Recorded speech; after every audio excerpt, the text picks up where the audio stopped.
برادر محترم میگوید که در مدرسه برای ما یک طالب از زبانی او میبندند. محترم علما میگوید در کتاب ها که بادامی که یک چند بادامی بگیرین که از پوش درون آورده شده باشه. باز سری او بادام ای آیات 102 دفعه خوانده شود. ربی اشرح لی صدری و یسر لی امری واحلل عقدة من لسانی یفقهوا قولی.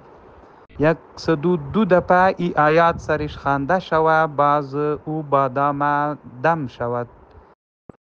باز ای نپر هر وقت علی الریق معنا وقتی که صبح از برای نماز بخیزد و نماز بخواند، قبلا که چای نخورده باشد باید 2 یا 3 دانه از او بادام بخورد و همینطور بعد از نماز دیگر وقتی که نماز دیگر خواندن بعدا 2 یا 3 دانه در او وقت خورده شود. الله عز و جل انشاءالله ای آدم جور میکنه. تجربه هستن محترم، کامیاب باشه.